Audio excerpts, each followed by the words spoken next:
On vous propose effectivement d'aller faire un petit tour à Londres pour rejoindre là-bas notre ami et néanmoins correspondant Hakim Abdelkadek. Londres où effectivement on ne parle que d'une chose en ce moment, c'est le fameux Brexit. Pourquoi? Parce que, et notamment ça nous concerne, parce que ça concerne justement directement l'avenir de centaines de milliers de Français qui sont installés là-bas et qui sont de plus en plus inquiets pour leur avenir professionnel. Bonjour Hakim.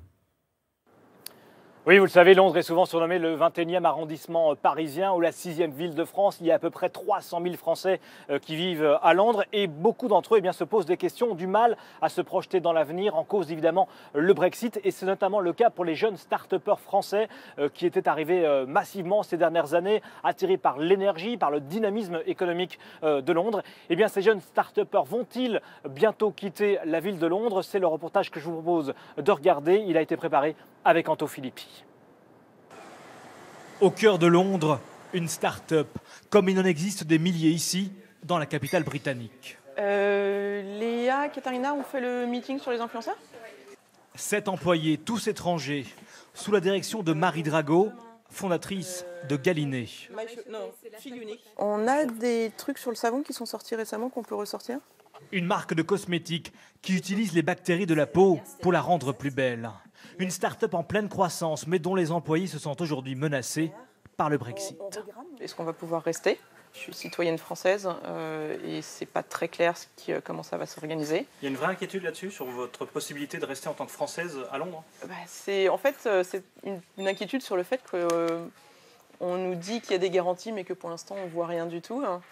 Et que le gouvernement anglais n'a pas l'air extrêmement positif au regard des Européens. Alors, faut-il oui ou non quitter la Grande-Bretagne? Comme tous les dirigeants étrangers d'entreprise, Marie Drago se pose la question. D'autant plus que pour attirer ces startups, les autres capitales européennes ont sorti leurs armes de séduction massive.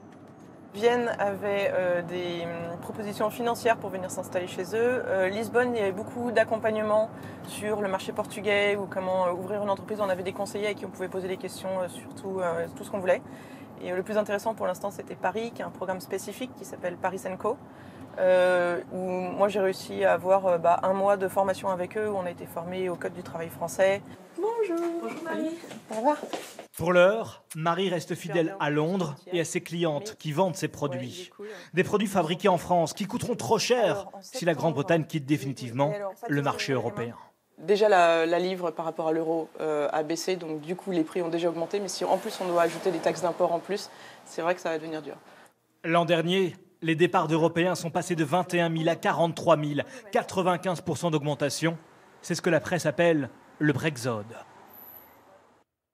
Oui, le Brexode, contraction, vous l'avez compris, entre le Brexit et l'Exode. Alors, on a bien compris également, Hakim, que de plus en plus de start-upers français étaient inquiets, effectivement, compte tenu de cette situation. Cela dit, Londres continue d'attirer beaucoup d'investisseurs. Oui, alors c'est vrai que Paris, cette semaine, est passé devant Londres en termes d'attractivité économique, mais la capitale britannique a encore de nombreux atouts. Brexit ou non, Facebook, Google, Amazon, Apple ont annoncé que cette année, ils feraient encore des investissements et des recrutements massifs ici à Londres. La ville est donc loin d'avoir perdu son statut de Silicon Valley européenne. Merci beaucoup.